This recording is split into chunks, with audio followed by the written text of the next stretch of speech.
नमस्कार। आप देख रहे हैं चकिया समाचार। आज हमारे साथ जुड़े हैं धर्मगुरु श्री अभिषेक त्रिपाठी दीपक जी, जो व्यास भी हैं और विवाह कार्यक्रम को जो है कराते भी हैं। इस समय संपूर्ण देश कोरोना से ग्रसित चल रहा है। ऐसे में विवाह के लिए सरकार ने कुछ अपने नियम तय किए हैं, कुछ शर्तें रखी हैं।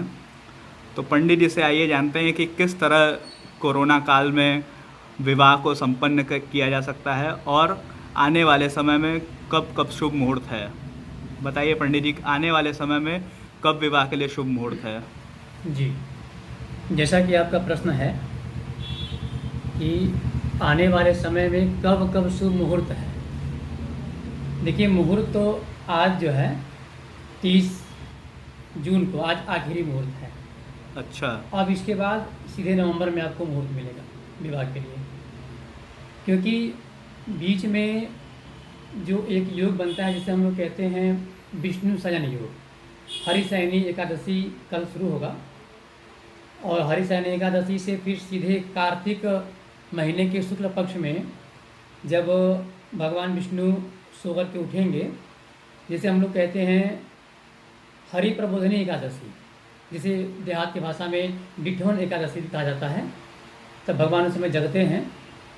तो जो ये बीच का 4 महीने का समय होता है, जैसे अभी ये महीना चल रहा है,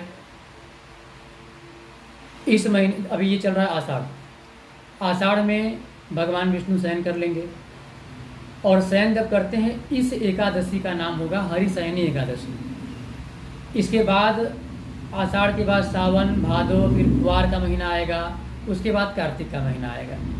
कार्तिक के महीने में शुक्ल पक्ष की तिथि में एकादशी को हरि प्रबोधनी एकादशी जिसे कहा जाता है, उस समय भगवान विष्णु जागृत होंगे, अपने शयन शैया से उठेंगे, फिर माता तुलसी से उनका विवाह होगा। उसके बाद विवाह का लग्न शुरू होता है। अब इस विवाह के लग्न में नवंबर का महीना है, दिसंबर का महीना है और दिसंबर के महीने में फिर खरमास लग जाता है। अमूमन लोग उसे 14 दिसंबर से मान लेते हैं, 1 महीने का जो खरमास आता है, लेकिन जो इस बार 2020 में खरमास लग रहा है वो 16 दिसंबर 2020 को लग रहा है। उसके बाद फिर जनवरी के महीने में 1 महीने के लिए आता है, लेकिन तिथि का जब कहीं कोई 6 तिथि होती है तो कुछ दिन आगे पीछे हो जाता है। तो उसके आधार पर 14 जनवरी 2021 को खरमास समाप्त होगा।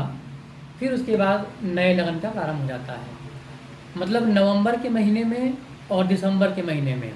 अब उसमें शुक्र बल, गुरु बल देख करके, उसमें चंद्र बल देख करके जो जैसा लगन है, लेकिन उसमें विवाह होगा। तो गुरु जी, हम लोग को कोरोना काल में किस तरह से विवाह पर ध्यान देना चाहिए, किस तरह सोशल डिस्टेंसिंग का पालन करके विवाह को संपन्न करना चाहिए। देखिए, विवाह एक 2 आत्माओं का मिलन है और इसमें बहुत सारे बाराती लोग ले जाते हैं, अपने सगे बस संबंधी रिश्ते नातेदार ले जाते हैं, लेकिन इसमें हर व्यक्ति को जागरूक होने की ज़रूरत है। यहाँ पर दूल्हा और दुल्हन, मतलब जो 2 शरीर है, इन दोनों के आत्माओं के मिलन को विवाह कहते हैं। तो हम गार्जियन से यह अपील करेंगे, दोनों पक्षों के गार्जियन से अपील करेंगे कि जो सरकार का चल रहा है अभियान, या कोरोना से बचने का जो अभियान चल रहा है, उसमें सहयोग करें और कम से कम बाराती जितना कम से कम हो सके जाएं और जाने के बाद विवाह को संपन्न करें और उसके बाद आनंद का अनुभव करें। सबसे बड़ी समस्या आजकल ये है, सरकार अपना काम कर रही है लेकिन जनता जागरूक नहीं हो पा रही है। जनता जागरूक नहीं हो पा रही है। ऐसी स्थिति में कोरोना बढ़ता चला जा रहा है।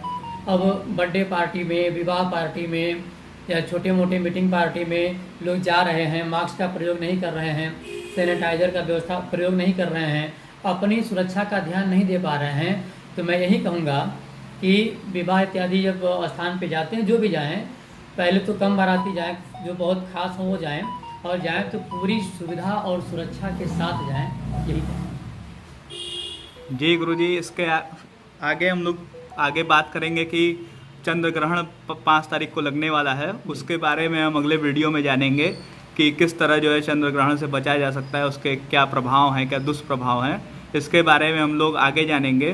तब तक आप देखते रहिए चकिया समाचार। नमस्कार।